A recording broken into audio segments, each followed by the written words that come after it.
Bismillahirrahmanirrahim. Assalamualaikum warahmatullahi wabarakatuh. Alhamdulillah wa bihi nasta'in. Asyhadu an la ilaha illallah wahdahu la syarika lah. Wa asyhadu anna Muhammadan abduhu wa rasuluh. ونصلي ونسلم على هذا النبي الكريم سيد المرسلين وعلى آله وصحبه أجمعين أما بعد أيها المؤمنون اتقوا الله أوصيكم وإياي بتقوى الله faqad fazal muttaqun. Muslimin dan muslimat mudah-mudahan dirahmati Allah Subhanahu wa taala. Di dalam sebuah hadis an Abdullah bin Umar radhiyallahu anhuma qala amara Rasulullah sallallahu alaihi wasallam fi ghazwati Mu'tah زيد بن حارثة فقال رسول الله صلى الله عليه وسلم إن قتل زيد فجعفر وإن قتل جعفر فعبد الله بن رواحة قال عبد الله كنت فيهم في تلك الغزوة فالتمسنا جعفر بن أبي طالب فوجدناه في القتلى ووجدنا ما في جسده 99 من طعنة ورمية أو كما قال حديث صحيح riwayat Al-Bukhari.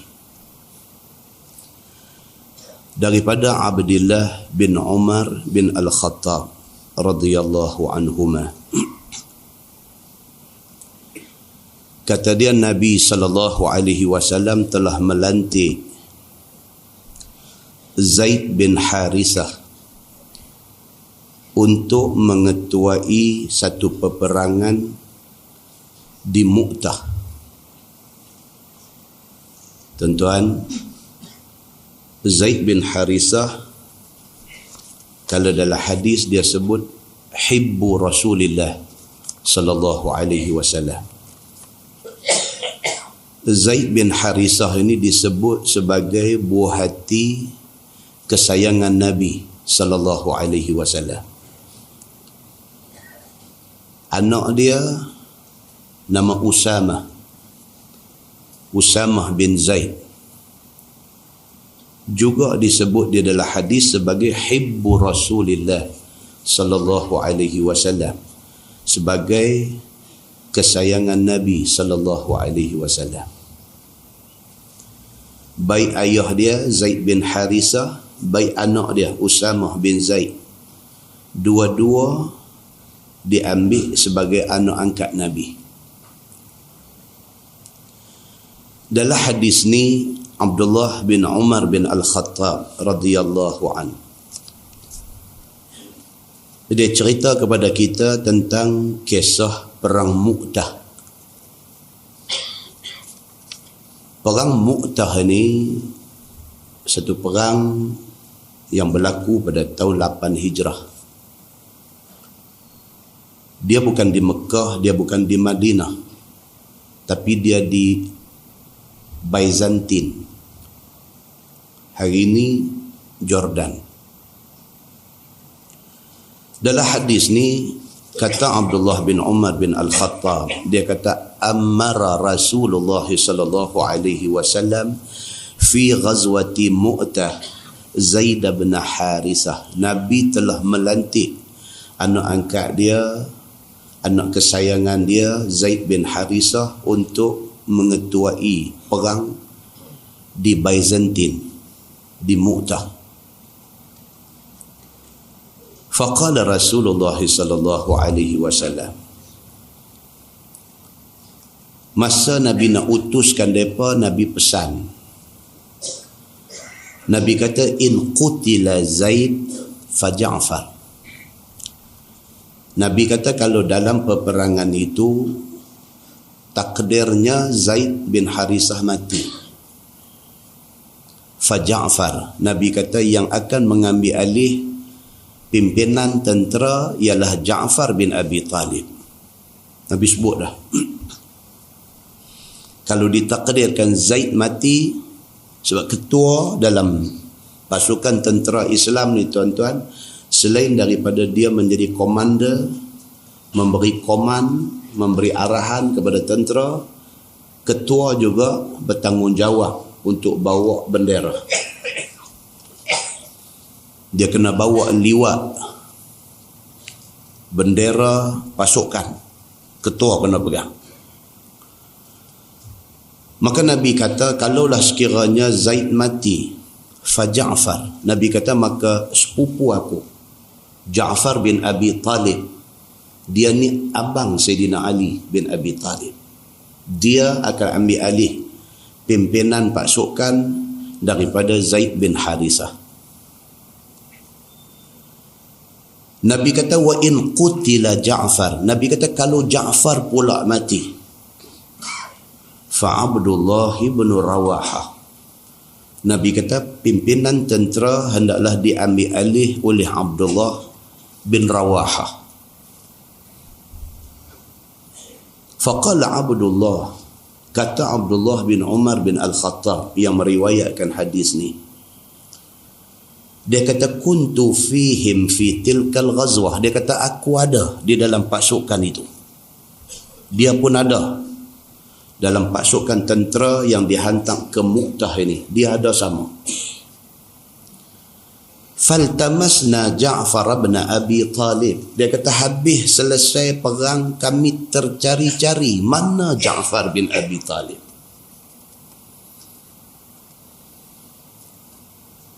Fawajadnahu fil qatla, kata anak Sayyidina Umar, kami dapati dia di antara mayat yang terbunuh. Ja'far ni sepupu Nabi, dia anak Abu Talib, anak pak penakan Nabi yang cukup sayang ke Nabi. Dia abang Sayyidina Ali, dan dia sangat akrab, sangat dekat dengan Nabi. Wa wajadna ma fi jasadihi bid'an wa tis'in min ta'natin wa ramyah, kata anak Sayyidina Umar Al-Khattab radhiyallahu an, waktu kami jumpa mayat Ja'far bin Abi Talib ini, di badan dia kami bilang ada 90 kesan tombak dan panah. Dalam satu riwayat lain juga dalam Sahih Al-Bukhari, dia kata laisa minha syai'un fi duburi, yakni fi zahri, tak ada sisa daging di bahagian punggung dia, hancur lebok tinggal tulang. Demikian kematian satu sahabat Nabi yang berjuang untuk Islam, nama dia Ja'far bin Abi Talib. Muslimin dan muslimat yang dirahmati Allah sekalian, di dalam sebuah hadis riwayat daripada Anas bin Malik radhiyallahu an, kata dia anna Nabiya sallallahu alaihi wasallam na'a Zaidan wa Ja'faran wa ibn Rawaha linnas qabla an ya'tiyahum khabaruhum. Faqala an-nabi sallallahu alaihi wasallam akhadha ar-rayah Zaid fa usiba, summa akhadha Ja'far فأصيب ثم أخذ ابن رواحة فأصيب وعيناه تزرفان حتى أخذ الراية سيف من سيوف الله حتى فتح الله عليهم أو كما قال. Hadis sahih riwayat Al-Bukhari. Hadis ni pula cerita di Madinah. Perang berlaku di Jordan, jauh. Hadis ni nak mencerita tentang mukjizat Nabi dan juga satu khabar yang sampai segera kepada Nabi. Kata Anas bin Malik radhiyallahu an, dia kata Nabi SAW telah mengumumkan kesyahidan Zaid bin Harisah, Ja'far bin Abi Talib dan Abdullah bin Rawahah kepada orang ramai qabla an ya'tiyahum khabaruhum, sebelum berita kematian sampai. Perang di Jordan tu. Zaman tu tidak ada apa teknologi yang boleh bagi sampai berita cepat. Dalam peperangan Mu'tah mati 3 orang kanan Nabi, mati anak angkat kesayangan Nabi Zaid bin Harisah, mati sepupu Nabi Ja'far bin Abi Talib, dan mati sahabat yang menjadi orang kuat Nabi Abdullah bin Rawahah. Mati aja di Madinah Nabi beritahu orang. Dan kematian 3 orang ni mengikut urutan nama yang Nabi sebut.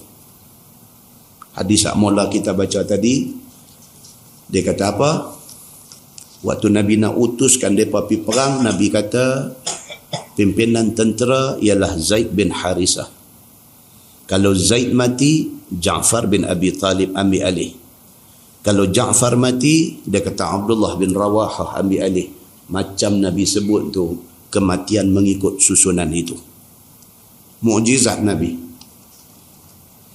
Ni pula bila mati di Mu'tah, Jordan sana, Nabi SAW bagi tahu kepada orang ramai di Madinah. Faqala Nabi SAW akhadha ar-rayah Zaid fa usiba. Nabi kata bendera pada mulanya dipegang oleh Zaid bin Harisah, tapi dia gugur. Summa akhadha Ja'far. Nabi kata Ja'far ambil bendera itu. Fa usiba, Ja'far mati. Fa akhadha ibnu Rawahah. Lepas itu diambil oleh Abdullah bin Rawahah. Fa usiba, dan 3-3 mereka mati. Macam Nabi sebut sebelum mereka diutuskan, macam tu jadi, dan macam tu diumumkan oleh Nabi SAW. Wa ainahu tazrifan. Kata Anas bin Malik, bila Nabi umum aja kematian 3 sahabat kanan dia ni, 2 biji mata Nabi derai air mata. Hatta akhadha ar-rayah sayfun min suyufillah. Nabi kata lepas mati 3-3 orang ini, pimpinan tentera diambil alih oleh pedang daripada pedang-pedang Allah. Benda tu jadi di sana tu. Nabi di Madinah ni tahu, Nabi bagi tahu ke sahabat semua. Lepas mati ketiga-tiga sahabat ni, Zaid bin Harisah, Ja'far bin Abi Talib, dan diikuti oleh Abdullah bin Abi Rawahah. Lepas mati 3-3 orang ni, Nabi kata pimpinan tentera diambil alih oleh saifun min suyufillah. Diambil alih oleh satu orang yang digelar dia dengan nama pedang Allah. Pedang daripada pedang-pedang Allah. Siapa dia ni? Khalid Al-Walid. Dia ada dalam pasukan tu. Atas rasa tanggungjawab dia pergi ambil alih pimpinan tentera. Hatta fatahallahu alaihim. Sehinggalah Allah beri kemenangan ke atas tentera Islam di bawah pimpinan Khalid bin Al-Walid. Muslimin dan muslimat yang dirahmati Allah sekalian. Di dalam syarah hadis dia cerita bagaimana Ja'far bin Abi Talib, dia dipanggil Ja'far At-Tayyar. Tayrun makna dia burung. Tayrun. Tayyar dipanggil dan ini Ja'far At-Tayyar, Ja'far yang mempunyai dua sayap macam burung.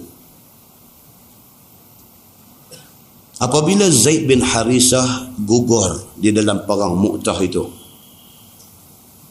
Ja'far bin Abi Talib tahu dah Nabi pesan dah, dia kena ambil alih. Dia terus sambak bendera tu pegang, dan dengan kuda yang dia naik ni, dia meluru masuk di tengah-tengah pasukan musuh ni. Sambil dia meluru masuk dengan bendera yang ada di tangan ni, dia kata derah-derah. Dia kata, aku sudah dapat melihat keindahan syurga dan sejuk air yang ada di dalamnya. Dia kata aku tu sambil dia masuk ni. Tangan kanan dia yang duk pegang bendera ditetak putih. Dia sambak bendera dengan tangan kiri. Tangan kiri dia ditetak putih. Dia sambak bendera dengan gigi dia sebelum dia syahid. Apa yang jadi tu, Jibril alaihi salam dihantar mai kepada Nabi sallallahu alaihi wasallam. Mai bagi tahu dekat Nabi satu-satu apa yang jadi ni. Derah air mata Nabi ni, derah. Jibril kata dekat Nabi sallallahu alaihi wasallam, dia kata Ja'far adalah tentera yang sangat berani dan sangat taat kepada Allah Subhanahu wa taala. Allah ganti dua tangan dia yang putih dengan dua sayap dalam syurga. Bila dengar dekat Nabi macam tu, dia pergi di rumah Ja'far bin Abi Talib. Dia pergi, dia masuk, isteri Ja'far bin Abi Talib ni nama dia Asma binti Umais. Dalam syarah hadis cerita, bila dia masuk, Asma tengok muka Nabi. Dia nampak redup muka Nabi ni. Dia tahu dah ada benda tak kena, tapi tak berani tanya. Pasal apa? Pasal dia tahu suami dia pimpinan tentera. Dia tak berani nak tanya. Dia takut nak mai kat dia saat lagi bad news, satu berita buruk. Dia takut. Tapi dia kata daripada redup muka Nabi, dia dah boleh agak dah. Benda tak cantik sudah jadi. Nabi masuk, Nabi duduk, Nabi tanya anak-anak mana? Anak Ja'far mai semua pakat duduk. Nabi peluk mereka, yang mata Nabi derah. Barulah Asma binti Umais tanya Nabi. Dia kata, ya Rasulullah, ada apa tak kena? Nabi kata, Ja'far sudah mati. Benda-benda ni tuan-tuan, bila kita baca Allahu Akbar, tak tahu kita ni duduk tang mana, tak tahu. Kita nak pi tangga sahabat-sahabat tu tak boleh pi. Tapi kita ni tak tahu duduk tang mana dalam Islam ni. Sahabat sampai macam tu dalam nak menegakkan Islam sampai macam tu. Kita ni tak tahu macam mana. Dalam sebuah hadis riwayat daripada Amir radhiyallahu an, dia kata, kana ibn Umar iza hayya bin Ja'far qala assalamu alayka ya bna zil janahain, atau kama qal, hadis sahih riwayat al-Bukhari. Kata Amir, dia kata Abdullah bin Umar bin Al-Khattab, anak Sayyidina Umar, bila dia pi ziarah keluarga Ja'far bin Abi Talib, bila dia tengok anak Ja'far ni, dia kata assalamu alayka ya bna zil janahaini, Assalamualaikum wahai anak kepada orang yang dianugerahkan dua sayap. Muslimin dan muslimat yang dirahmati Allah sekalian, sahabat sama sahabat, begitu keadaan dia.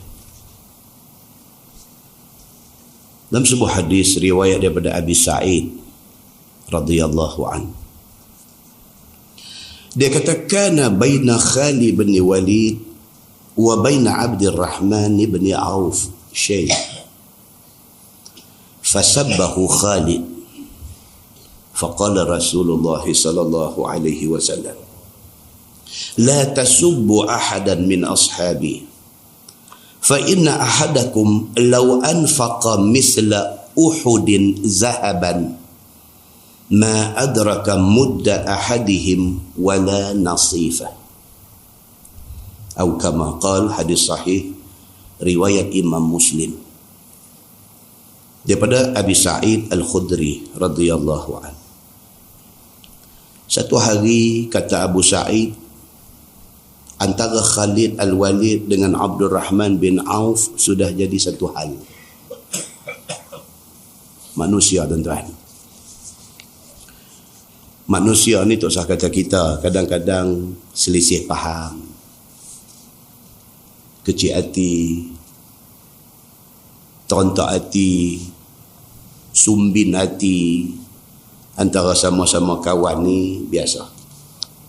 Hal sama berlaku kepada sahabat-sahabat Nabi. Pasal apa? Sedapa pun manusia. Kata Abu Sa'id Al-Khudri, dia kata kana baina Khalid bin Al-Walid, di antara Khalid bin Al-Walid wa baina Abdurrahman bin Auf, dengan Abdurrahman bin Auf, syai'un, sudah jadi satu hal. Atau apa hal? Khalid Al-Walid, tuan-tuan, kita baca cerita dia, lain tak ada melainkan dia pimpinan tentera. Kalau dia pimpin pasukan tentera daripada zaman dia belum Islam, tuan-tuan, kita pi haji, kita pi buat umrah, kita pi ziarah Uhud, nama dia dengar. Bila tentera Islam sudah jadi hal, tak dengar pesan Nabi, turun piduk berebut harta rampasan yang terlonggok di lembah Uhud itu. Siapa dia yang memimpin pasukan musuh yang naik take over bukit tempat sahabat duduk sebelum tu? Siapa dia? Khalid Al-Walid. Masa tu dia pimpinan tentera kafir. Dia masuk Islam, dia macam dia sebelum Islam dari segi keberanian dia. Cuma dulu berani kalau mati katak, tapi yang ni berani kalau mati syahid. Kalau dulu mati katak pun dia tak takut mati, ini kan pula kalau mati syahid. Itu yang dia cari. Satu hal sudah jadi antara dia dengan Abdurrahman bin Auf. Siapa Abdurrahman bin Auf ni? Salah seorang daripada 10 yang dijamin syurga. Dua-dua orang bagus, tapi nama kata manusia ni tergigit lidah. Kalau berlaku tergigit lidah ni biasa, bukan benda besar. Berlaku kepada sahabat Nabi ridwanullah alaihim ajma'in. Fasabbahu Khalid. Khalid ni sudah naik syekh, dia pimpinan tentera. Dia orang garang, dia orang cengeng. Bila jadi hal di antara dia dengan Abdurrahman bin Auf, dia sudah naik angin. Fasabbahu Khalid. Maka Khalid Al-Walid sudah sampai ke tahap dia pergi maki Abdurrahman bin Auf.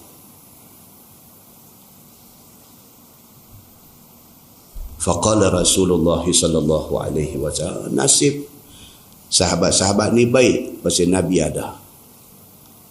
Bila jadi macam tu, Nabi sallallahu alaihi wasallam terus kata, Nabi kata la tasubbu ahadan min ashabi. Nabi kata, hey, jangan siapa pun cuba untuk maki, untuk cerca mana-mana sahabat aku. Fa inna ahadakum law anfaqa misla Uhudin zahaba. Nabi kata kalau sekiranya hampa ada meh besar bukit Uhud, hampa ambil meh hampa sebesar bukit Uhud tu, hampa pergi sedekah, ma adraka mudda ahadihim wala nasifa. Pahala hak hampa dapat tak boleh nak lawan satu mud ataupun setengah mud cupok ataupun setengah cupok pahala yang dibuat oleh sahabat-sahabat aku. Kalau hampa ada meh besar bukit Uhud, semua hampa pergi infak, hampa pergi sedekah kerana Allah. Hampa tak boleh lawan pahala yang ada dekat sahabat-sahabat Nabi. Nabi nak habaq kata sahabat Nabi ini mereka duduk pada satu makam, pada satu kedudukan yang tidak sama dengan kita orang biasa ni. Walhal yang jadi hal ni sama sahabat. Khalid Al-Walid pun sahabat. Abdul Rahman bin Auf pun sahabat. Khalid Al-Walid pun begitu banyak jasa dia di dalam memastikan kekuatan Islam. Abdul Rahman bin Auf bukan kecil anak, bukan sikit harta, dia hambungkan untuk Islam. Sama mereka ni, sama hebat mereka ni pun pi jadi hal Nabi kata lagu tu. Kalau Khalid Al-Walid kata dekat Abdul Rahman bin Auf pun, hang dianggap mencerca sahabat aku. Sebaliknya kalau Abdul Rahman bin Auf kata dekat Khalid Al-Walid pun, hang dianggap mencerca sahabat aku. Jangan siapa cuba mencerca sahabat aku, kerana kedudukan mereka di sisi Allah dan di sisi aku tak sama macam orang biasa. Hadis itu hadis sahih riwayat Imam Muslim. Dalam sebuah hadis lain riwayat daripada Abdul Malik bin Umair radhiyallahu anhu, kata dia, ista'mala Umar bin Al-Khattab Aba Ubaidah bin Al-Jarrah ala Syam wa azala Khalid bin Al-Walid. Qala faqala Khalid ibn Al-Walid, bu'itha alaikum aminu hadhihi al-ummah. Sami'tu Rasulullah sallallahu alaihi wasallam yaqul amin hadhihi al-ummah Abu Ubaidah bin Al-Jarrah. Wa qala Abu Ubaidah sami'tu Rasulullah sallallahu alaihi wasallam yaqul Khalid sayfun min suyufillah azza wa jal wa ni'ma fatal ashira. Atau kama qala, hadis sahih riwayat Imam Ahmad daripada Abdul Malik bin Umair. Ni dia nak cerita sahabat sama sahabat ni tak tahu nak habang. Hubungan mereka ni harmoni. Kalau jadi sikit-sikit tu kita kata gigi dengan lidah Allah. Seumur hidup kita daripada tumbuh gigi sampailah kita mati, takkan sekali tak pernah tergigit lidah. Sama-sama sahabat ni kalau jadi pun sikit boleh bilang berapa kali. Hak lebihnya macam hadis ni. Kata Abdul Malik bin Umair, dia kata ista'mala Umar bin Al-Khattab Aba Ubaidah bin Al-Jarrah ala Syam. Umar Al-Khattab telah mengangkat Abu Ubaidah Al-Jarrah untuk pergi ke Syam perang. Makam Abu Ubaidah Al-Jarrah juga di Jordan. Syam ni di mana tuan-tuan? Jordan, Syria, Palestin, itu semua dipanggil Syam. Dihantar Abu Ubaidah Al-Jarrah di ke Syam. Wa azala Khalid bin Al-Walid. Sedangkan pada masa tu tentera dah ada dah di Syam sana, tapi dipimpin oleh Khalid Al-Walid. Umar sudah dapat satu report tentang Khalid Al-Walid ni. Maka Umar hantar Abu Ubaidah Al-Jarrah pergi sana untuk ambil alih jawatan ketua ni daripada Khalid Al-Walid. Tuan-tuan cuba tengok, kalau kita hari ni jadi ke mana? Kita duk pegang satu jawatan, tentu satu orang mai buat keputusan orang turun bagi orang lain naik. Kita nak jadi Khalid Al-Walid ke? Kita nak jadi apa? Khalid Al-Walid duk pimpin tentera di Syam. Umar hantar Abu Ubaidah Al-Jarrah pi nak suruh ambil tempat Khalid Al-Walid. Khalid hang turun, dia akan naik. Bukan suruh balik tak. Tunggu, turun daripada nombor 1 jadi nombor 2. Orang ni akan pergi duduk. Hang kena report dekat dia. Hai. Kita jadi tok imam masjid pun tahu orang ubah orang lain jadi tok imam, kita tak main sembahyang dah masjid. Tak main dah. Pasal apa? Duk tanya pasal apa? Pasal apa?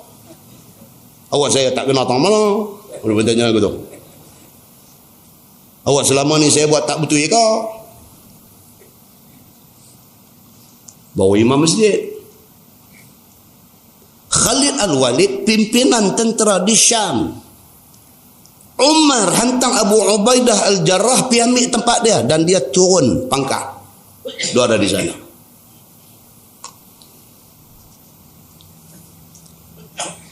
Faqala Khalid bin Al-Walid. Ni Khalid Al-Walid ni, hak duk pegang jawatan, tak tahu Abu Ubaidah mai bawa surat, tunjuk dekat dia, khalifah hantar aku mai, suruh aku ambil tempat hang turun. Apa kata Khalid Al-Walid ni yang kena turun ni? Kata dia, bu'isa alaikum aminu hadhil ummah. Dia bangkit berdiri di depan orang ramai semua. Telah dihantar kepada kamu semua satu ketua baru. Dan dia adalah orang yang paling amanah di kalangan umat ini. Dia kata. Pasal apa? Sami'tu Rasulullah sallallahu alaihi wasallam yaqul amin hadhihi al-ummah Abu Ubaidah Al-Jarrah. Pasal telinga aku dengar, Khalid Al-Walid kata, telinga aku dengar Nabi sallallahu alaihi wasallam kata, amin hadhihi al-ummah, orang yang paling amanah dalam umat ini ialah Abu Ubaidah Al-Jarrah. Umar hantar dia mai ambil tempat aku. Masya Allah. Tafadhal. Dia turun dan dia buat kerja macam biasa. Tuan, ni yang kata sahabat ni. Hadis tak habis di situ lagi. Abu Ubaidah Al-Jarrah yang disuruh pergi ambil tempat Khalid Al-Walid. Bila Khalid Al-Walid kata ni, Umar hantar mai satu orang yang amanah dalam umat ini. Pasal apa aku kata dia satu orang yang amanah? Pasal telinga aku dengar Nabi kata. Abu Ubaidah Al-Jarrah, bila Khalid Al-Walid puji dia macam tu, waqala Abu Ubaidah kata apa pula? Sami'tu Rasulullah sallallahu alaihi wasallam yaqul, depan orang ramai dia kata, telinga aku dengar Nabi sallallahu alaihi wasallam kata, Khalid, dia tunjuk ni bekas ketua yang dipecat ni, Khalid, dia kata Khalid Al-Walid ni saifun min suyufillahi azza wa jal, dia pedang daripada pedang-pedang Allah subhanahu wa ta'ala. Wa ni'ma fatal ashirah, dan dia adalah pemuda yang paling baik di kalangan masyarakat yang ada. Itu Nabi kata, telinga aku dengar. Kalau kita hari ini bagi ke belakang, muslimin dan muslimat yang dirahmati Allah sekalian, Quran dan hadis Nabi ni tuan-tuan, dia sebenarnya adalah ubat. Dia penawang semua orang, kepada semua orang yang mengaku Islam dan beriman kepada Allah. Bila satu hari kena kat kita benda ni, kita kena cari balik Quran, hadis yang kita biasa dengar ni, cari balik, dia jadi ubat. Buh di luka kita tu. Jadilah kita ni Khalid Al-Walid ataupun Abu Ubaidah Al-Jarrah. Mudah-mudahan mukadimah itu memberi manfaat kepada kita, insya-Allah. Kita menggunakan Bahrul Mazi jilid 15.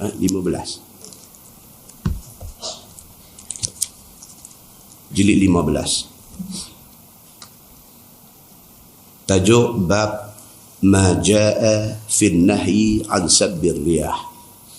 Itu bab yang datang pada menyatakan hadis yang membicarakan tegah maki angin.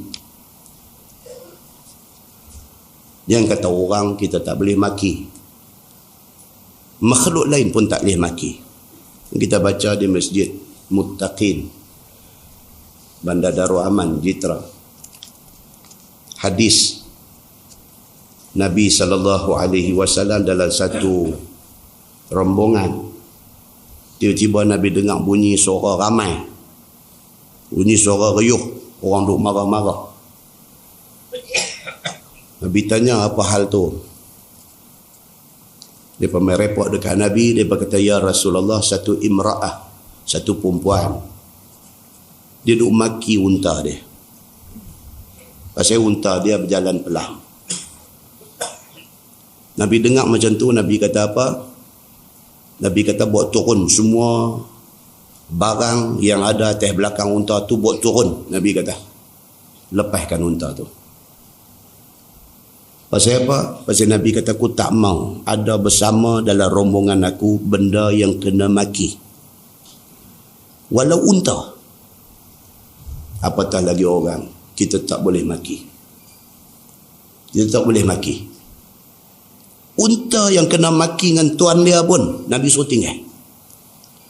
Kata sahabat apa dia? Unta itu kemudiannya aku lihat dia berjalan merewang-rewang, tak ada tujuan. Itu dia. Pengajaran dia apa tuan-tuan?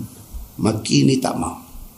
Apatah lagi kalau anak kita, lagi tak boleh maki. Tegur dia, nasihat dia, bukan maki dia.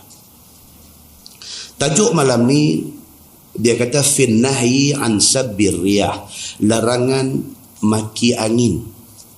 Ketahuilah saudaraku, angin satu makhluk daripada makhluk Allah. Dia pun makhluk, kita pun makhluk. Apa hal kita nak pergi maki dia?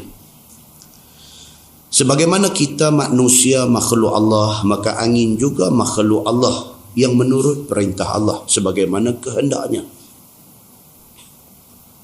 Minggu lepas Amerika kena ribut lagi. Negeri maju, negeri yang menjadi polis dunia. Siapa pun bergaduh, negeri mana pun bergaduh, dia nak masuk pergi jadi polis. Kemajuan yang ada kat dia ni tak ada ke negeri orang lain. Allah hantar pergi angin, Jahannam negeri dia. Angin ni makhluk Allah. Dia nak pi cara sepui-sepui bahasa ke, dia nak pi cara angin kuat ke, dia nak pi cara ribut taufan ke, dia nak pi dalam bentuk tornado ke, apa ke, bergantung kepada perintah Allah. Angin kalau boleh bercakap, kalau boleh sign surat, sebelum dia sign, saya yang menurut perintah. Angin tu pun sendiri. Maka bertiup angin itu kuat pun dengan kehendak Allah, bertiup lembut pun dengan kehendak Allah, bertiup ke utara, ke selatan, ke timur, ke barat juga dengan kehendak Allah. Tu angin. Jangan duk maki dia. Dia lagu mana pun, saya yang menurut perintah. Bukan pandai-pandai dia, dia diarahkan. Siapa yang mengarahkan dia? Allah Subhanahu wa ta'ala. Maka bertiup angin itu sebentar, berhenti tiupannya sebentar juga dengan kehendak Allah. Ada hari angin, ada hari sampai tak ada angin. Perintah Allah.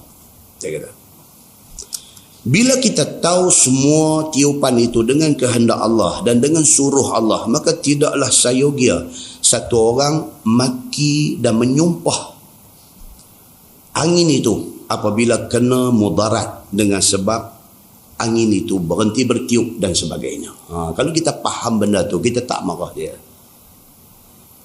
Ribut mai, dia angkat bumbung rumah kita, dia pergi bubuh atas bumbung masjid. Rumah kita dekat masjid, dia mai, dia pukul sekepin bumbung rumah kita tu naik, dia pergi bubuh atas bumbung masjid yang sudah ada bumbung tu. Dia pergi jadi double bumbung. Kita ni maki macam-macam, tak boleh. Angin pun kita tak boleh maki, apatah lagi Allah kita tak boleh maki. Muslimin dan muslimat yang dirahmati Allah sekalian. Maka menyumpah dan memaki angin itu ditegah oleh syarak. Bahkan yang disuruh oleh syarak ialah minta kepada Allah akan rahmat dan kebajikan pada angin itu. Itu yang disuruh. Kita disuruh minta dekat Allah ni, biarlah angin tu tidak menjadi angin yang bawa mudarat dekat kita. Sebaliknya dia jadi angin yang membawa manfaat kepada kita. Dan berlindung dengan Allah daripada mudarat tiupan angin itu. Menurut sebagaimana ajaran Nabi sallallahu alaihi wasallam di dalam hadis At-Tirmizi. kata dia an Ubay bin Ka'b radhiyallahu anhu qala Rasulullah sallallahu alaihi wasallam la tasubbu ar-rih fa idza ra'aytum ma takrahun faqulu Allahumma inna nas'aluka min khairi hadhihi ar-rih wa khairi ma fiha wa khairi ma umirat bih wa na'udzu bika min syarri hadhihi ar-rih wa syarri ma fiha wa syarri ma umirat bih. Maksudnya diriwayatkan daripada satu sahabat Nabi sallallahu alaihi wasallam, nama dia Ubay bin Ka'ab radhiyallahu anhu. Ini sahabat suara sedap. Sahabat-sahabat Nabi ni ada beberapa orang suara sedap. Pasal apa kata Ubay bin Ka'ab ni suara sedap? Pasal apa?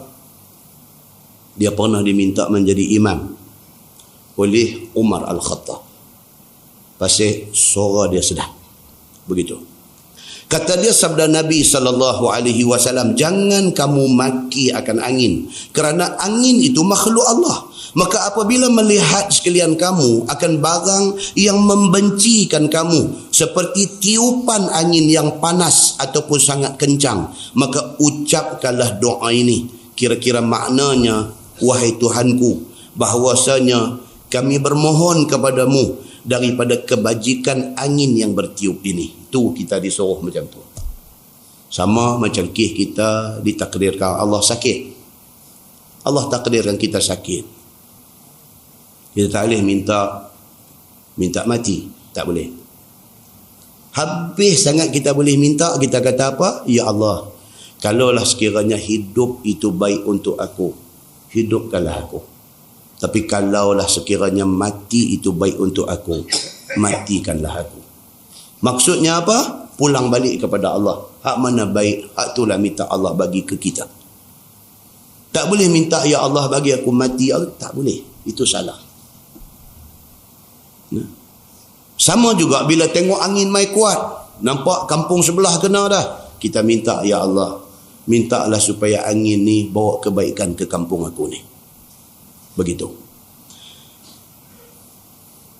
Dan kami mohon kepadamu, ya Allah, kebajikan ada padanya dan kebajikan barang yang disuruh dengan dia.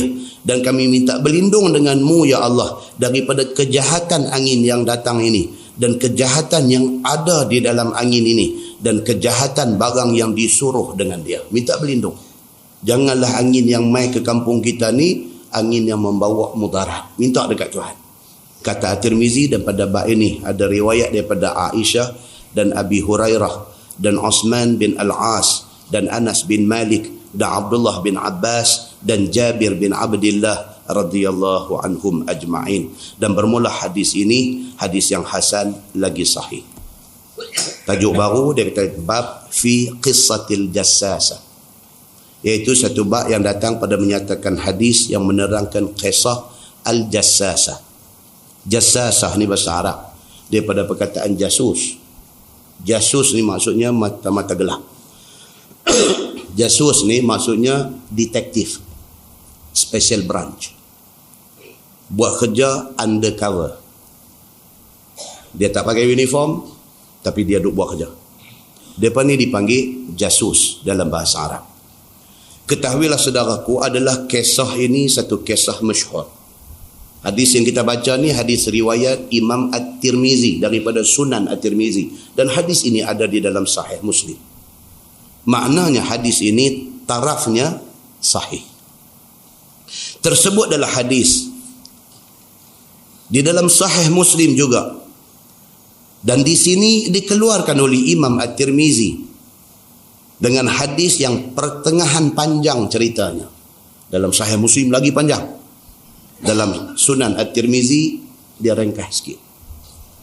An Fatimah binti Qais radhiyallahu anha, anna Nabi Allah sallallahu alaihi wasallam sa'ada al-mimbar fadhahika faqala inna Tamim ad-Dari haddathani bihadithin fafarihtu bihi faahbabtu an uhaddithakum. Maksudnya diriwayatkan daripada satu perempuan sahabat Nabi sallallahu alaihi wasallam, nama dia Fatimah binti Qais radhiyallahu anha. Kata dia, Nabi SAW bersabda, naik saksi ia. Katanya bahawasanya Nabi SAW naik ia ke atas mimbar. Kemudian daripada lepas semayang berjemaah dengan kami, orang-orang laki-laki dan orang perempuan yang menjadi makmumnya. Nabi ni mimbar ni bukan hari Jumaat saja. Nabi ni mimbar ni bukan hari raya saja. Nabi ni mimbar ni hari-hari biasa pun dia naik. Hari-hari biasa pun dia naik. Pasal apa? Pasal zaman tu tak ada mikrofon. Jadi kalau bercakap duduk-duduk atas lantai, hak belakang tu tak tahu apa. Nabi naik atas tu, Nabi boleh nampak orang semua dan orang boleh nampak Nabi. Maka mimbar pada zaman Nabi SAW sangat penting. Kan kita baca balik buku sejarah mimbar ni. Daripada asal dia, Nabi khutbah duduk bersandar ke satu pokok kurma aja. Bersandar aja. Sehinggalah satu perempuan mai jumpa Nabi SAW, dialah orang yang mula-mula bagi idea. Dia kata, ya Rasulullah, boleh tak boleh saya suruh orang-orang saya buat mimbar untuk Tuhan. Dia cerita dekat Nabi tujuan dia. Nabi kata okey. Dan dia arahkan orang-orang dia. Dia ada orang dia, orang Indonesia dia, untuk buat mimbar.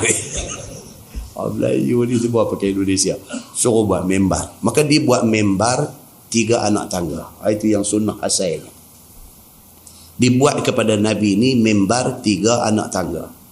Dan Nabi berkhutbah duduk atas sekali. Yang mimbar tu kemudiannya selepas wafat Nabi, Abu Bakar turun di anak tangga yang bawah satu. Pasal apa? Dia tak berani nak duduk sama aras dengan Nabi duduk. Mati Abu Bakar, mai Sayyidina Umar turun duduk satu lagi. Umar kata, siapa aku dengan Nabi, siapa aku dengan Abu Bakar, duduk bawah sikit. Mai Osman lah duduk di lantai. Lai Osman naik balik, duduk di atas sekali. Pasal apa? Maslahah, orang tak nampak orang yang bercakap. Dan sejarah mimbar, bila kita baca cerita pasal sejarah mimbar zaman Nabi SAW ni, bila Nabi hari pertama tinggal pokok kurma yang dia duduk bersandar untuk khutbah, pergi guna mimbar ni untuk hari yang pertama, tahu dengar bunyi suara teriak. Ini bukan daripada misteri Nusantara, tapi ini daripada hadis Nabi yang sahih. Bunyi suara teriak, bunyi seakan-akan suara unta betina teriak. Semua orang cari. Tiba-tiba Nabi turun daripada mimbar, Nabi pergi kat pokok kurma hak dia duduk bersandar selama ni untuk khutbah ni. Nabi pergi tepuk dia. Nabi kata dekat dia, engkau bersama aku dalam syurga. Berhenti teriak. Ni cerita dia. Dan mimbar yang digunakan oleh Nabi SAW itu di mamah usia. Ialah benda kayu, lama kelamaan usang, borok, jahanam. Mimbar itu ditanam di bawah mimbar hak ada hari ini. Kalau kita pergi Masjid Nabawi, kita tengok mimbar tu, di bawah tu ditanam mimbar hak Nabi guna dulu. Hak ada tu bukan hak Nabi guna. Tu dah dibuat kemudian. Dan di depan tangga mimbar itu, di situlah tempat Imam Malik bin Anas sembahyang sunat selalu. Itu cerita. Kalau buka buku sejarah mimbar, di situ saja pun cerita dia macam-macam dah. Seronok kita dengar. Muslimin dan muslimat yang dirahmati Allah sekalian. Dalam hadis ni Fatimah binti Qais, dia kata Nabi SAW satu hari lepas habis sembahyang fardu, tiba-tiba Nabi pergi naik atas mimbar. Naik Nabi di atas mimbar selepas daripada sembahyang jemaah. Bila naik Nabi SAW di atas mimbar itu, tiba-tiba tertawa ia. Nabi naik, Nabi gelak. Nabi gelak, bukan lagu kita gelak. Kita gelak itu gelak Maharaja Lawak. Gelak sampai nak berguling-guling atas tanah. Nabi dia tak lagu tu. Nabi yang kata, kalau dalam hadis sebut kata fadhahika, dhahika, gelak. Gelak Nabi ni nampak rahang gigi dia. Nampak rahang ni. Itu aja. Tidak gelak yang berdekah-dekah. Itu Nabi. Sangat bersopan orangnya.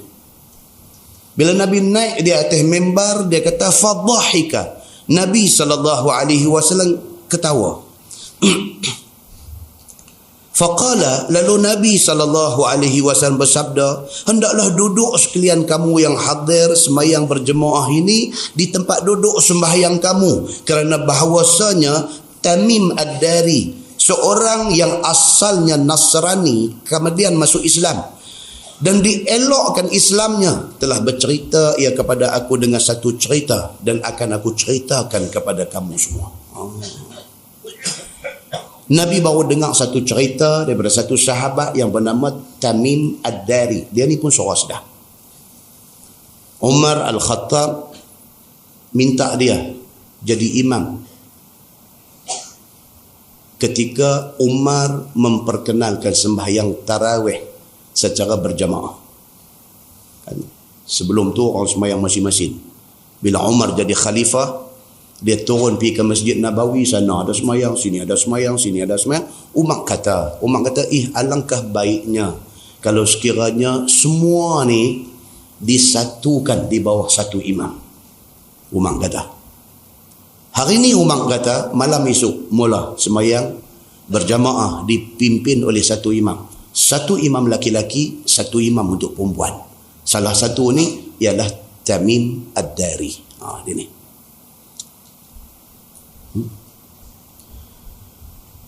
Dia ni sudah jumpa Nabi SAW. Tamim Ad-Dari ni daripada Nasrani, Kristian, masuk Islam, dan disebut dia ni bukan sahaja masuk Islam, diperelokkan Islamnya. Tu yang hebat tu.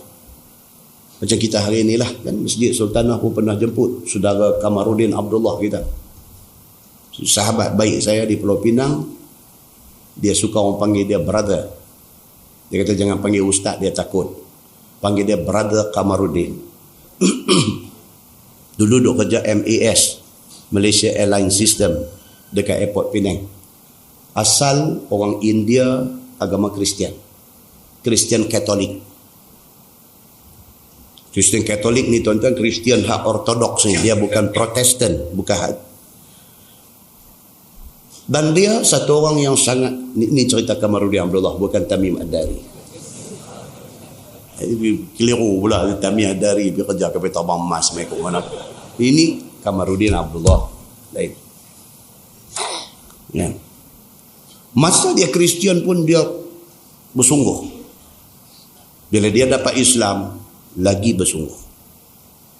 Dia buka center dia di Pulau Pinang, dia invite, dia jemput ni tokoh-tokoh dunia, bekas padri, bekas apa, mai untuk bagi talk tentang Islam di komplek masyarakat penyayang Pulau Pinang. Tuan-tuan, dalam masyarakat kita ni tuan-tuan, orang ada ni macam-macam. Orang Islam ni pun macam-macam. Hak jenis suka mai kuliah Ustaz Samsuri ni jenis ni. Kan? Kalau mai jenis tak pergi. Hak ada satu jenis lagi, dia nak dengar hak macam ni.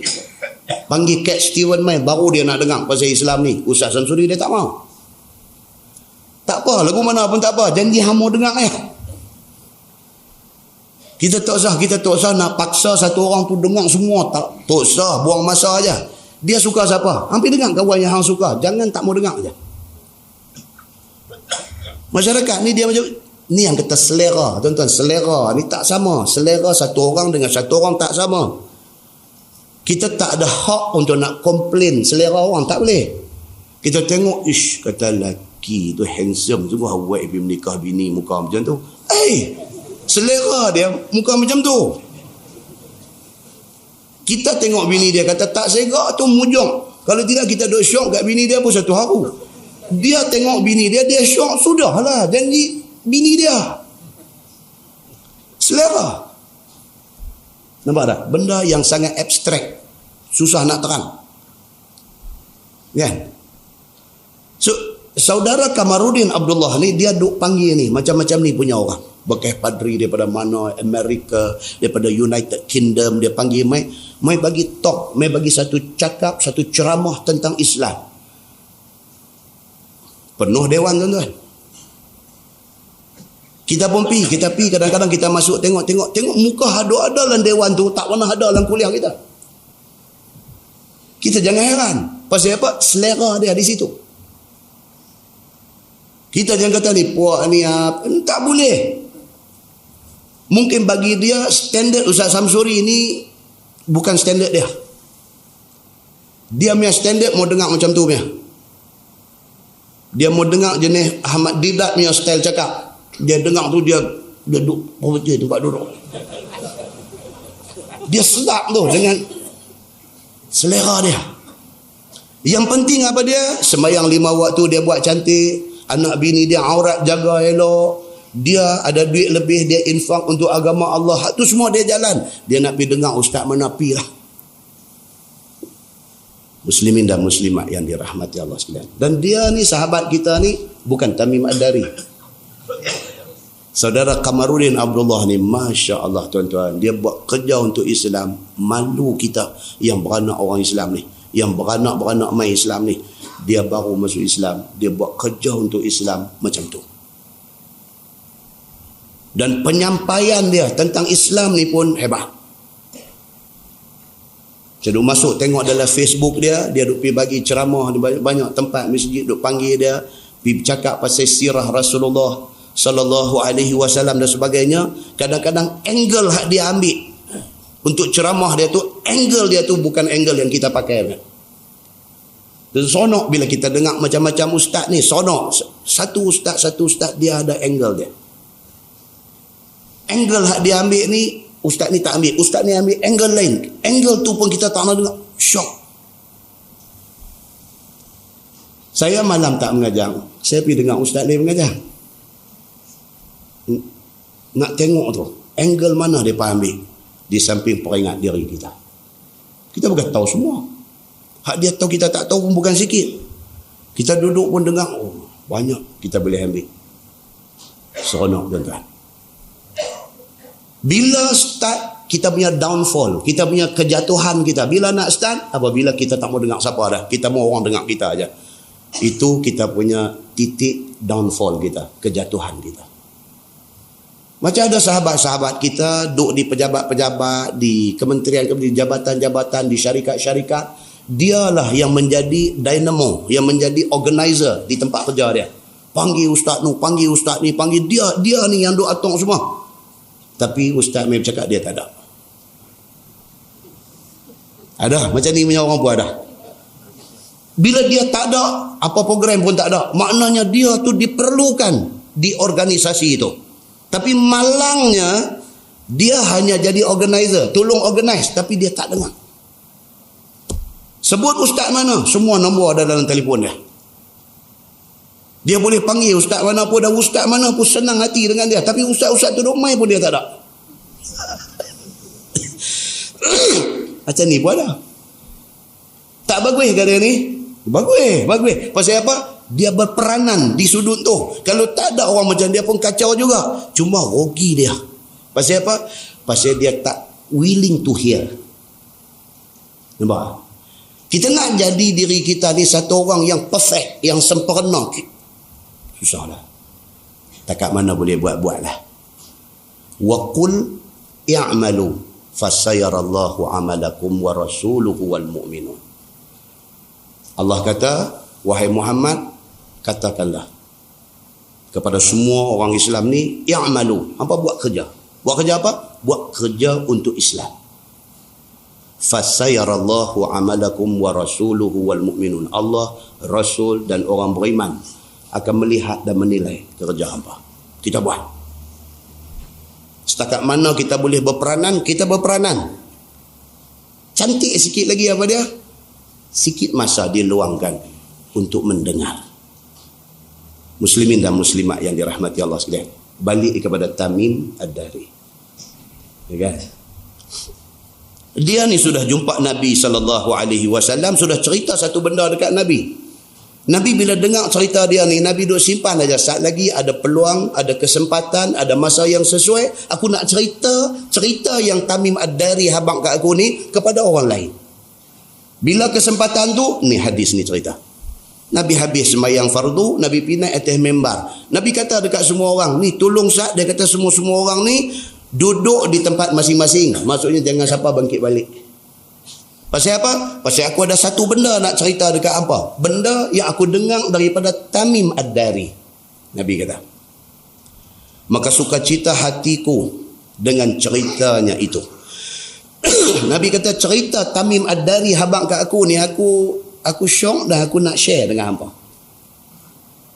Nampak tuan? Sebab kadang-kadang ustaz-ustaz ni bila dia mengajar, bila dia ceramah, dia ada quote cerita-cerita tertentu. Dia kata, tuan-tuan, ada satu orang telefon saya baru-baru ni. Tamim Ad-Dari lah telefon ni. Tamim Ad-Dari lah. Tuan-tuan, kata minggu lepas ada satu orang telefon saya. Tamim Ad-Dari lah. Dia pergi habaq kat Nabi, Nabi habaq kat orang. Dan orang yang nak menyampaikan cerita tu kepada third party, kepada pihak ketiga, dia kena minta kebenaran, minta konsen daripada tuan punya cerita. Saya pun tidak semua cerita yang orang habaq saya cerita kat orang. Kalau satu orang bagi tahu kat kita, dia pesan. Dia kata, ustaz, tapi jangan pula cerita benda ni dalam kuliah. Kita rimak benda tu. Benda ni jangan cerita. Pasal apa? Tuan dia tak bagi kita cerita. Ada pula setengah orang, dia cerita kat kita, dia pesan, ustaz tak apa boleh cerita benda ni kat orang. Lepas tu bila kita tak cerita, dia duk hambat kita dengan SMS. Ustaz awak tak cerita lagi cerita saya. Ada juga macam ni pun. Ada juga. Dia duk ligang kita dengan SMS. Ustaz, dia kata semalam saya ada kuliah ustaz tak cerita pun. Dia kata, oi kacau. Cerita ni bukan boleh masuk di mana-mana tempat. Dia nak masuk tu nak kena tempat. Kan? Dia nak kena tempat. Tajuk kita baca tu berkaitan dengan cerita dia. Baru boleh masuk. Oh, dia tak boleh dah. Dia habang tu dia mau cerita. Dia duk ikut kita 2-3. Apa ni tak cerita gini? Apa ni baik aku pergi habang kat ustaz lain. Dia kata, ui kacau. Tu sebab yang kata manusia ni tuan-tuan, dia tak sama. Satu dengan satu tak sama. Baik. Dia kata apa? Sebab telah bertentangan dengan barang yang aku cerita pada sekalian kamu. Nabi kata yang aku syok sangat cerita Tamim Ad-Dari. Yang aku nak habang kat hampa ni pasal apa? Pasal apa yang Tamim Ad-Dari cerita kat aku, sebiji macam yang aku pernah habang kat hampa. Cuma bezanya Nabi habang benda tu. Tamim Ad-Dari melalui pengalaman itu. Nabi habang aja teori. Tamim Ad-Dari dia experience benda tu. Bila dia mai cerita dekat Nabi, ngam elok dengan cerita hak Nabi pernah cerita dekat sahabat ni, maka Nabi lebih lagi rasa nak kena cerita lagi sekali dekat sahabat-sahabat ni. Dan kata dia, suka pula aku cerita kepada sekalian kamu akan ceritanya itu. Kata dia, haddatsani anna nasan min ahli Filastin rakibu safinatan fil bahr fajalat bihim hatta qazafathum fi jaziratin min jazairil bahri. Telah bercerita Tamim Ad-Dari kepada aku bahawasanya ada beberapa orang, yakni lebih kurang 30 bilangan orangnya, yang mereka ini daripada negeri Filastin yang bersempadan dengan Mesir, dan telah naik mereka ini akan satu kapal di dalam laut. Ini Tamim Ad-Dari cerita orang Palestin naik satu safinah. Safinah ni makna kapal. Kalau dapat anak perempuan jangan buat nama Safinah. Safinah binti Ahmad, maksudnya kapal binti Ahmad. Bunyi itu bagi Melayu kan sedap lah. Arab pergi jadi kapal. Bila pergi umrah sampai dekat immigration, dia tengok-tengok, dia senyum. Dia senyum. Tengok nama kita Safinah, dia senyum. Dia kata anti Safinah, dia dah. Lagi dia kata dia ni tak tahu apa. Safinah itu kapal.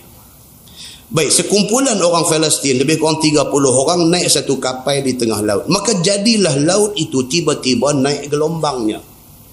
Tengah daripada belayang dengan kapal depan ni, tiba-tiba dia main ombak besar.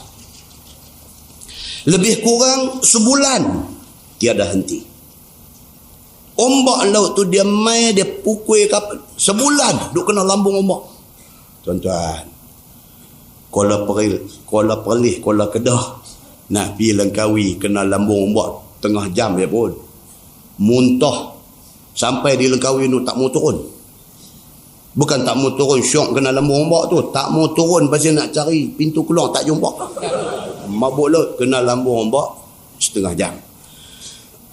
Boleh bayang tak puak ni kena lambung ombak sebulan? Ni puak daripada Palestin ni. Maka sudahlah kesana kemari bahtera mereka itu dengan orang-orangnya disebabkan pukul gelombang yang besar itu. Nodo lambung. Kan nelayan dia faham. Bila sebut ombak ni, tu beza orang baca dengan orang yang pengalaman. Lain. Kita tak pernah pergi ke laut, naik bot, kena pukul ombak. Kita cerita macam mana pun dia tak sampai. Tapi kawan ada naik bot, duk turun pergi ke laut nu, duk pergi ke laut dalam nu, bila sekali-sekali dia kena ombak, kalau dia cerita, weh. Pasal apa? Pasal dia tak cerita.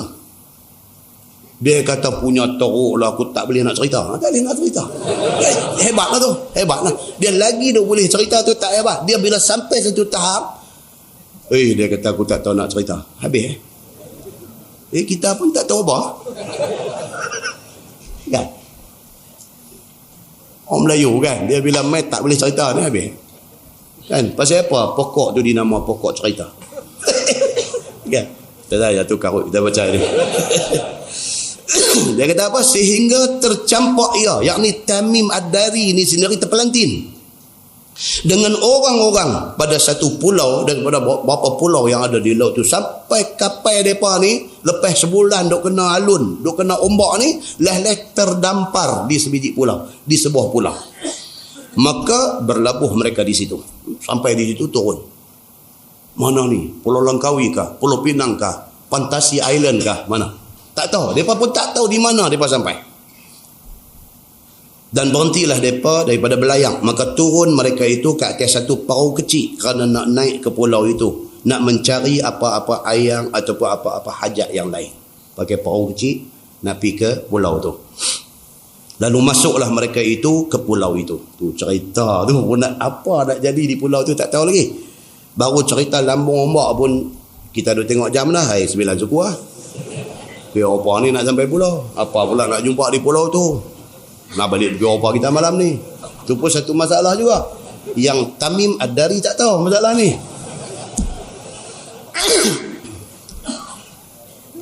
Sambung hadis tu dia kata faiza hum bidabbatin labbasatin nashiratin sya'raha.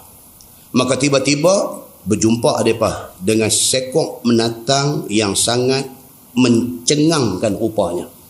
Mencengangkan rupanya, tak pernah tengok menatang ni.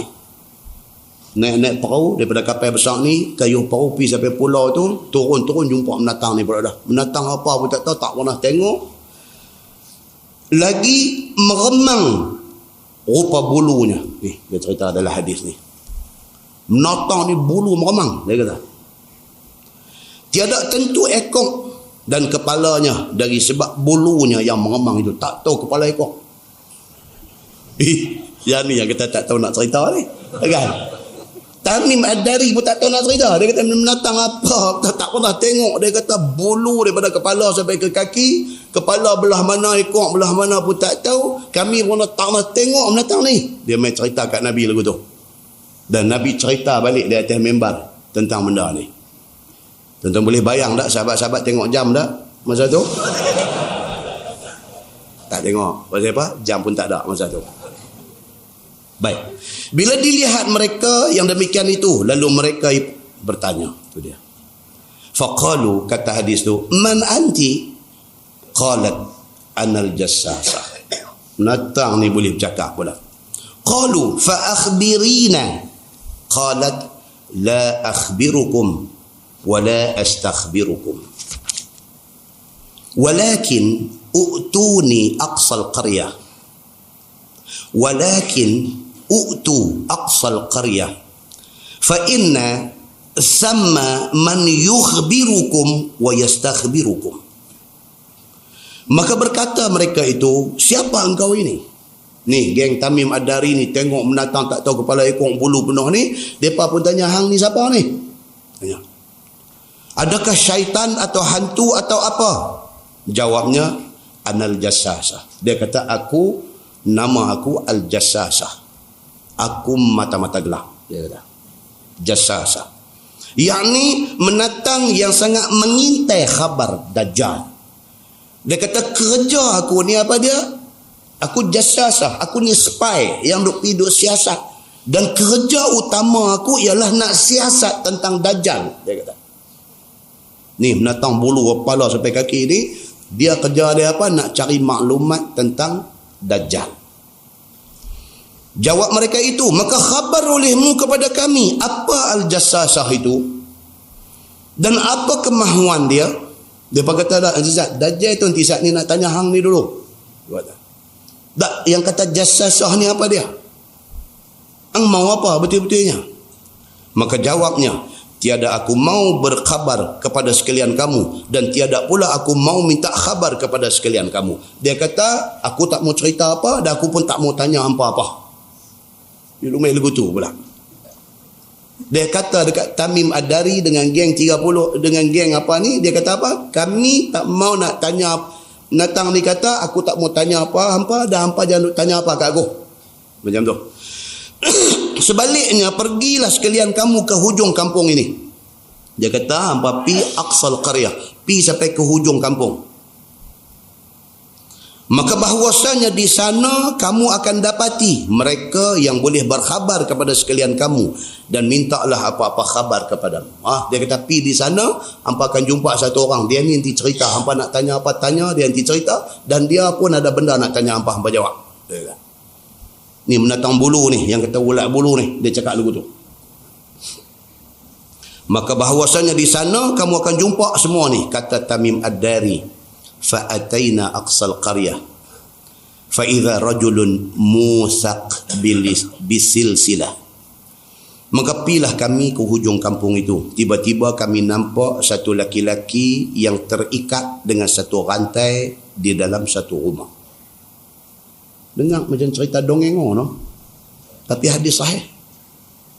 Bukan sahaja dalam At-Tirmizi, dalam Sahih Muslim ada hadis ni.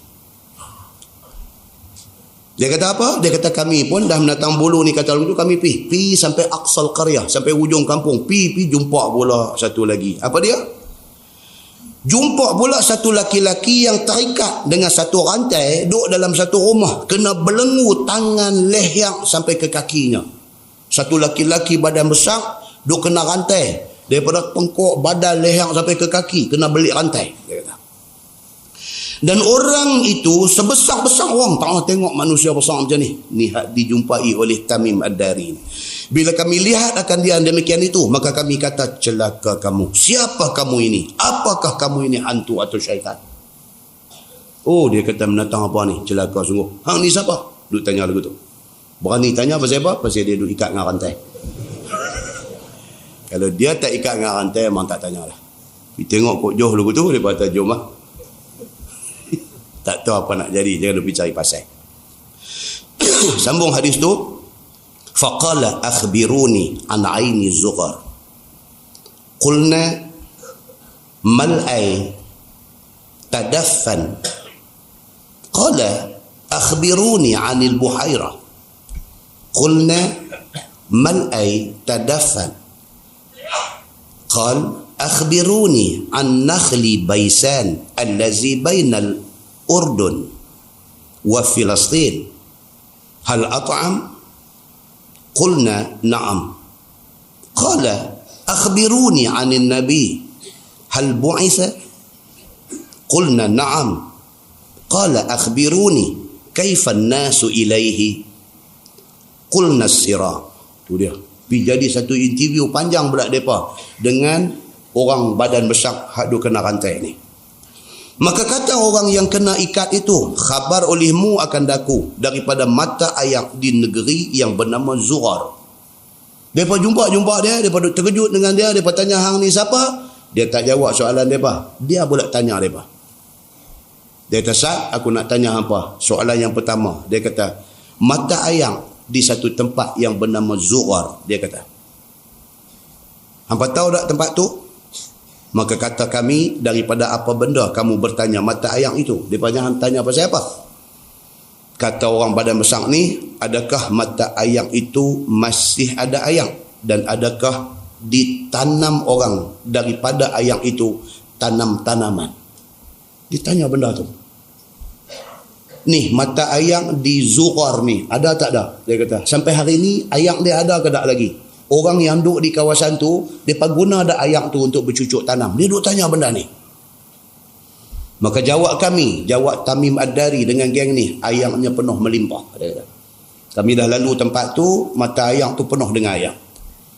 Kata laki-laki itu lagi, khabarkan oleh sekalian kamu pada aku akan tasik yang bernama Tabariyah. Dia tanya pasal tasik Tabariyah pula. Adakah penuh ayang dia? Maka jawabnya, penuh, bahkan ayangnya melimpah-limpah. Ni, geng Tamim Ad-Dari kata, tasik Tabariyah, ayang duk penuh lagi, dia kata. Katanya lagi, khabarkan oleh sekalian kamu kepada aku daripada pokok kurma di negeri Baisan yang terletak di antara Jordan dan Palestin. Aku nak tanya hampa tentang kebun kurma ni di antara Jordan dan Palestin ni. Adakah berbuah dan buahnya dimakan orang? Ni, menatang badan besar hadu ikat rantai ni, dia tanya macam tu. Jawab kami, bahkan. Dia kata, ya, pokok kurma, kebun tu semua dah berbuah dan memang orang boleh duk makan. Katanya lagi, khabarkan sekalian kamu kepada aku tentang Nabi Muhammad. Adakah dibangkitkan dia menjadi Nabi? Dia main soalan tu. Aku nak tanya hampa tentang satu Nabi. Nama dia Nabi Muhammad. Dia bangkit dah lagi jadi Nabi? Dia tanya soalan tu.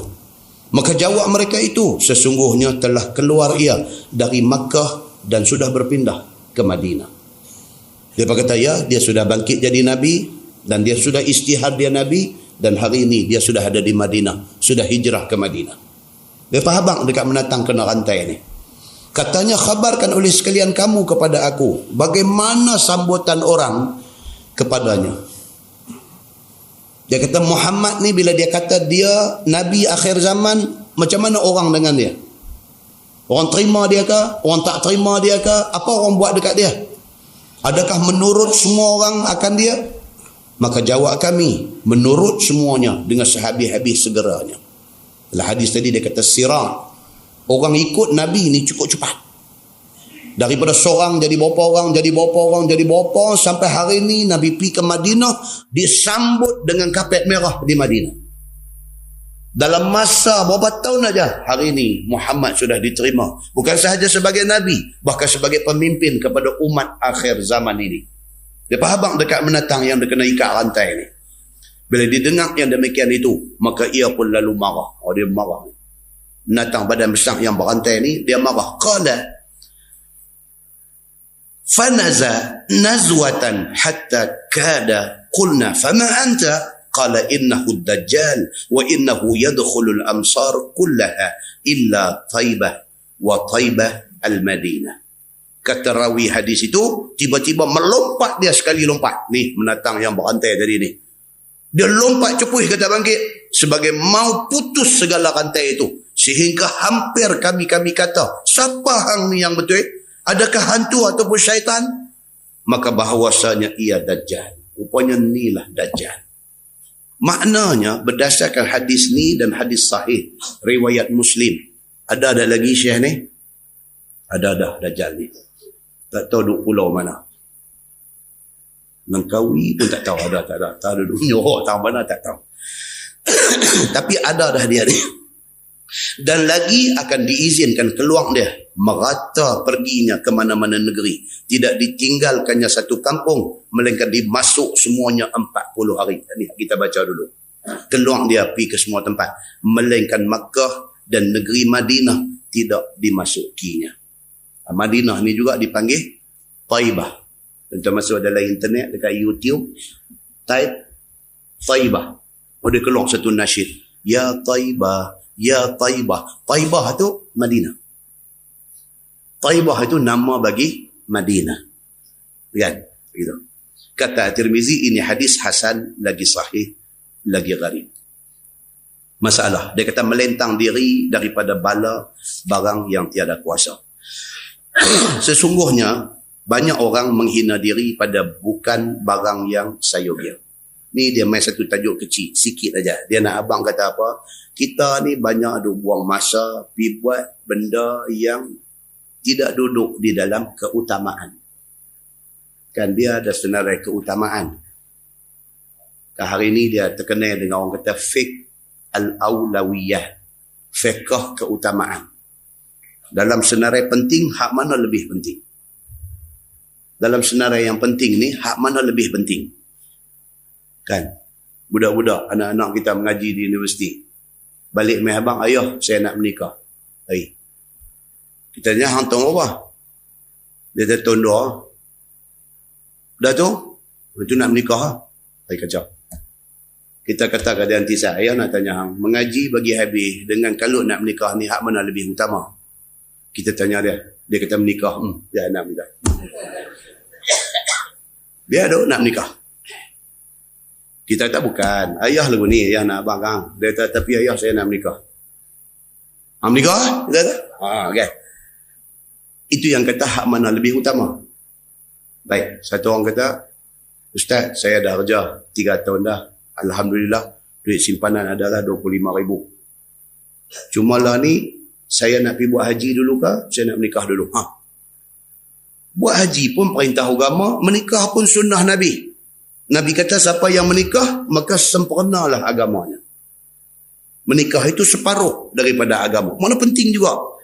Ni saya duit dah ada 25,000. Saya dah kerja 3 tahun. Saya nak pergi buat haji dulu ke? Saya nak menikah dulu.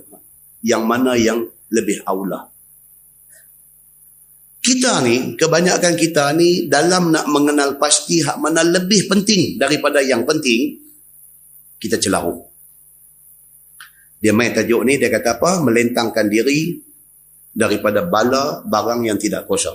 Maksudnya apa? Kita ni piduk fokus salah tempat. Maksud dia apa? Antara dunia dengan akhirat. Hak mana lebih penting? Akhirat lebih penting. Dunia tak penting ke? Dunia pun penting. Kalau kita hidup atas dunia dengan kerja tak ada, duit tak ada, hari-hari duit minta derma ke orang pun orang fed up kat kita. Dia jadi macam cerita Kasim Baba. Hari ni main minta pinjam gandum 1 pot, balik pergi esok main 1 pot, main 3 pot, nak kena. Hang main sekali, 2 kali aku boleh tolong. Ni sampai hari-hari yang duk main rumah aku ni apa cerita?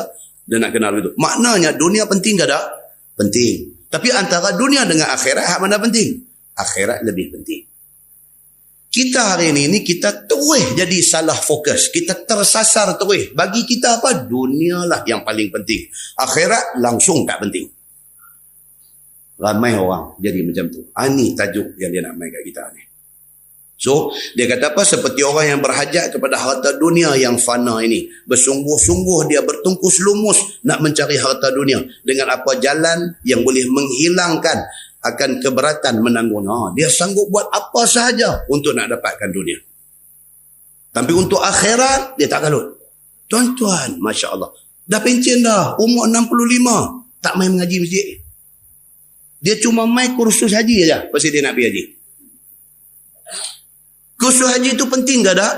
Penting. Tapi kuliah pengajian ilmu ini lagi penting. Umur dah 65, dia main kursus haji ya. Pasal apa? Pasal dia nak pergi haji. Mengaji masjid, tak main. Dia tak hati nak main. Dia tak ada hati nak main. Hati nak main tu tak ada. Bahkan berat hati dia untuk nak main. Kalau bini ni jenis nak main, dia cukup dia. Dia nak rimah lah. Dia nak, alah ni hari Selasa ni ada ni tadi. Dia mula nak kona dah. Minggu lepas dia kata kat bini ni, minggu depan kita pergi Kuala Lumpur. Dia nak lari pada kuliah. Pasal dia tahu bini dia nak main. Bila bini nak main, bini nanti ajak dia main. Pasal dia tak mau main. Dia duk kira, bukan kira jam, bukan kira minit. Dia duk kira second ni. Ni 9 setengah lah. Tak habis lagi. Dia naik kereta, dia kata, aku dah kata dah Kang. Dia kata, aku bukan ta'afi. Dia ustaz ni dia buta perut. 9.30 dia tak mau berhenti lagi. Apa? Bini ni sengap, tak kata apa. Sambil dia ingat lagi, memang betul ustaz ni pun 5 perut 3 serangkai.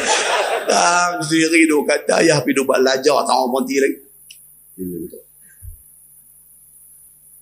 Itu setengah orang. Ada setengah orang pula bila kita kata, okey tuan-tuan, jadi kita sambung pada bulan depan, baru tengok jam. Ambil 9.30 dah berasa. Ada ayat yang macam tu, dia seronok. Duduk dalam majlis ilmu ni, dia seronok. Tu kata manusia, satu dengan satu tak sama. Manusia dia duk habang dalam bab kita duk baca lah ni manusia yang tersalah fokus, yang tersasar. Dunia ni dia sanggup pukul 7 pagi dia turun padang golf duk heret kayu golf. 7 pagi. Dia naik pukul berapa tuan-tuan? Pukul 1 saat lagi. Naik untuk apa? Naik untuk makan tengah hari, bukan untuk sembahyang lohor. Untuk makan tengah hari, pukul 2 sambung lagi sampai 7 malam saat lagi. Hak main malam ni tak ada lah jenis ni. Tapi ada hak jenis ni. Tapi ada pula dalam kalangan yang macam ni. 7 pagi duduk ada di padang golf, sampai pukul 1, naik makan, semayang, pergi sambung main. Ada. Asang sekali lagi, tak boleh tinggal lagi. Pasal habis pukul 7. Asang duduk ada atas padang golf. Rupanya, dalam kereta dia duduk bawa kereta, tak gaduh ada road tax lesen ni. Dalam kereta tu ada sejadah rupanya. Dia siap ngayak semayang apa semua dah. Rang kata satu macamnya hampang. Geng hak main dengan dia 5 orang tu tengok kelipok je mata. Allahu Akbar, dia semayang. Depa dia ajak pun tak, apa pun tak. Tapi satu dakwah juga kepada hak 5 orang lagi. Depa pun tengok Allah mak dia semayang pula. Depa lepas habis-habis depa kata, Haji pinjam sejadah. Hampang, Allahu Akbar, ayat semayang tak ada. Ada juga macam tu. Pasal apa? Segan punya pasal. Allah Akbar semayang. Bagi salam mu elok. Haji ni pun tanya dia, you ambil ayat semayang bila? Dia kata. Tadi sebelum main tadi ambil. Tadi bukan you kentut ke tadi? Oh iya kah? Dia lupa heran. Iya kah? Oh Allah, Masya Allah lupa. Dia kata. Tak ada ayat semayang pun daripada awal tu. Segan punya pasal. Macam-macam tuan-tuan dia cerita ni, ya Allah Akbar, dia boleh pergi pukul 10 kalau tak kena gaya. Tuan-tuan buka muka sebelah, kita baca hadis yang ringkas tu saja. Dia kenapa habis ke tajuk ni? Hadis tu dia kata an Huzaifah qala Rasul sallallahu alaihi wasallam la yanbaghi lil mu'min an yuzilla nafsah. Qalu wa kaifa yuzillu nafsah? Qala yata'arradu min al-bala ma la yutiq.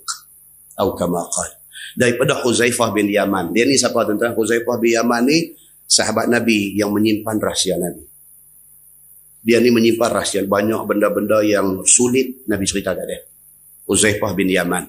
Dia kata Nabi SAW bersabda, Nabi kata la yanbaghi lil mu'min an yuzilla nafsah. Tak sewajarnya satu orang yang beriman menghina dirinya sendiri. Nabi kata begitu. Tak sepatutnya kalau kita orang Islam, kita orang beriman, kita pergi buat satu benda yang menghina diri kita. Tak sepatutnya. Dah tua dah apa dah pergi duk komen pasal Quran hadis tak kena gaya ni. Allahu Akbar tuan-tuan. Dia menjatuhkan dan menghina diri sendiri. Di usia itu, di umur itu, dekatkan diri dengan Allah. Quran hadis sami'na wa ata'na. Cantik. Jangan di usia itu duk bercakap tak tentu punca lagi. Quran ni lagu ni, hadis ni apa. Jangan. Kesian, bukan kesian kat dia. Ini orang menghina diri sendiri. Kesian. Nabi kata kalau hang betul beriman tak sepatutnya hang menghina diri sendiri. Qalu wa kaifa yudhillu nafsa? Sahabat kata macam mana yang kata menghina diri sendiri itu macam mana? Qala Rasulullah sallallahu alaihi wasallam, Nabi kata yata'arradu minal bala ma la yutiq. Satu orang dia saja tadah diri dia melentangkan diri dia kepada bala sedangkan dia sudah tidak mampu. Dia nak pergi gelut duk cekau dunia ni Sedangkan bukan umur dia, bukan masa dia dah nak pergi gelut dunia ni. Dia sepatutnya kena akhirat dah. Dia menghina diri dia sendiri. Tuan-tuan, dalam Quran apa? Surah apa yang kata allazi jama'a malan wa 'addada yahsabu anna malahu akhlada. Selalu kita baca dalam sembahyang. Apa makna tu? Allazi jama'a malan wa 'addada. Orang yang kerja dia duk himpun harta wa 'addada dan duk kira. Kerja ni duk cari harta, duk cari duit, duk cari ringgit, duk cari dunia, duk cari apa? Malam duk kira. Berapa ada, esok boleh dapat berapa, dalam sebulan boleh dapat berapa. Pasal apa dia jadi lagu tu? Tuhan kata, yahsabu anna malahu akhladah. Kerana dia menyangka sesungguhnya hartanya itu akan kekal. Pasal itu dia jadi lagu tu. Dia duk sangka duit ringgit ni kekal. Dah. Duit tu semua tinggal. Hak kekal dengan dia apa dia? 3. Apa dia? Amalan. Kalau ikhlas. Ilmu. Kalau dimanfaatkan. Anak. Kalau tinggal anak yang saleh. Yang mendoakan dia. Itu aja. Ni hak duk cari sampai tak tahu siang malam, tak tahu haram halal ni. Semua tinggal. Inilah manusia allazi jama'a malan wa 'addada yahsabu anna malahu akhlada. Wallahu a'lam. Lepas ni insya-Allah kita masuk fi nasril akhi zalim atau mazluman. Fi nasril akhi zaliman atau mazluman. Cerita kata kita kena tolong kawan-kawan kita. Kalau dia zalim pun kita kena tolong, kalau dia kena zalim pun kita kena tolong. Macam mana yang kata tolong orang kena zalim, semua orang tahu. Tapi yang kata pergi tolong orang zalim ni macam mana? Nabi akan terang. Macam mana yang dikatakan tolong orang zalim itu macam mana?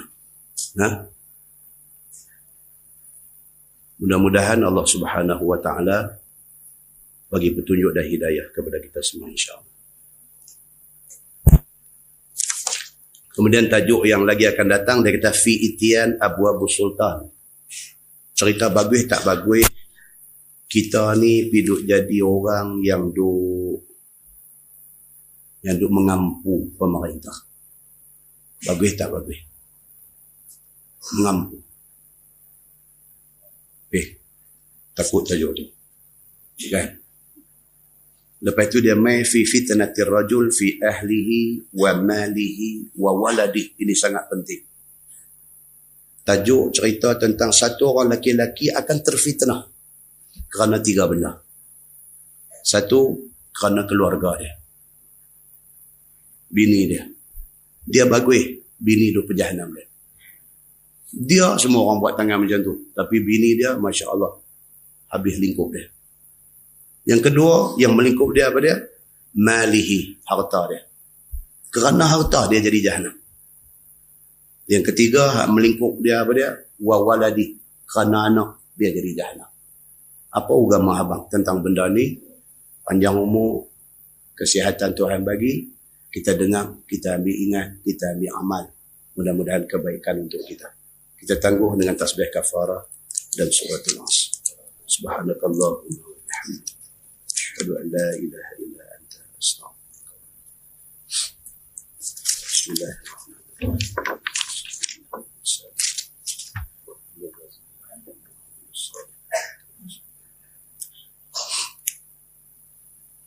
اللهم صل على محمد في الأولين والآخرين وسلم ورضي الله تبارك وتعالى عن سادتنا أصحاب سيدنا رسول الله أجمعين. بسم الله الرحمن الرحيم. الحمد لله رب العالمين حمدا يوافي نعمه ويكافئ مزيدا. يا ربنا لك الحمد كما ينبغي لجلال وجهك الكريم وعظيم سلطانك. رضينا بالله ربا وبالإسلام دينا وبمحمد نبيا ورسولا. اللهم افتح علينا فتوح العارفين وارزقنا فهم النبيين بجاه خاتم المرسلين. اللهم فقهنا في الدين وعلمنا التأويل واهدنا صراطك المستقيم اللهم أرنا الحق حقا وارزقنا اتباعه وأرنا الباطل باطلا وارزقنا اجتنابه اللهم اجعل جمعنا جمعا مرحوما وتفرقنا من بعده تفرقا معصوما وصلى الله على محمد وعلى آله وصحبه وسلم والحمد لله رب العالمين السلام عليكم.